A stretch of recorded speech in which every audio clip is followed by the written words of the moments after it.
Ko'p xotinlik kim nima deyishidan qat'iy nazar Alloh ruxsat bergan muboh ishdir. Alloh aytadi, sizlar uchun nikohi halol bo'lgan ayollarga 2 ta, 3 ta, 4 tadan uylanaveringlar. Endi agar ular orasida adolat qila olmaslikdan qo'rqsangiz, bir ayolga uylaning yoki qol ostingizdagi chori bilan kifoyalaning. Mana shu jabru zulmga otib ketmasligingizga yaqinroq ishdir.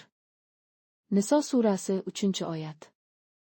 Bu yerda adolat ko'p xotinlikning sharti emas, balki alohida hukm hisoblanadi.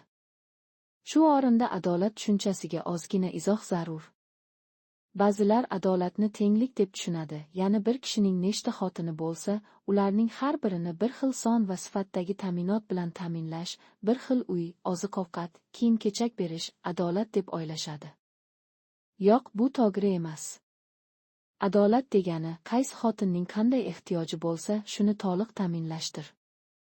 Masalan, bir xotiniga 5 xonali uy kerak bo'lsa, ikkinchisiga 1 xonali uy yetarli bo'lsa, shu adolatdir. Oziq-ovqat masalasida ham biri ko'p ovqatga ehtiyoj sezsa, ikkinchisi kamroq yesa, ularning har birini o'z ehtiyojiga yarasha ta'minlash adolatdir. Qaysi xotin kiyimga ko'proq muhtoj bo'lsa, unga yetarli kiyim olib berish adolat hisoblanadi. Agar ko'p xotinlikka ruxsat berilmasa, jamiyatda zino va yashirin o'ynash tutish ko'payadi.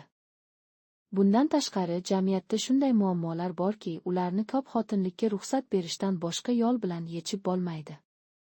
Masalan, jinsiy quvvati kuchli bo'lgan erkaklarga ko'p xotinlik eshigi ochilmasa, ular harom yo'llarni izlaydi. Ba'zi ayollar tugmas bo'ladi. O'z naslini davom ettirishni xohlaydi, ammo o'rtadagi muhabbat tufayli ajrashishni istamaydi. Urushlar tufayli erkaklar soni kamayib, ayollar ko'payib qoladi. Bu ayollarning jinsiy ehtiyoji ko'p xotinlikka ruxsat berish orqali qondirilmasa, noshariy yo'lga o'tib ketishi va boshqa muammolar kelib chiqishi mumkin. Ammo shuni aytish kerakki, musulmon kishi bu hikmatlar ro'yobga chiqsa ham, chiqmasa ham ko'p xotinlikka Alloh ruxsat bergan deb qarashi shart. Shunday ekan, buni taqiqlashga hech kimning haqqi yo'q.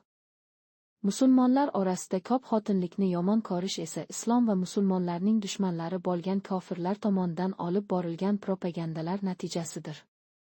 Ular musulmonlarda o'z diniga nisbatan nafrat uyg'otish uchun islom dini ayollarga nisbatan tengsizlik va adolatsizlik qiladi degan qattiq targ'ibotni keng yoyishgan.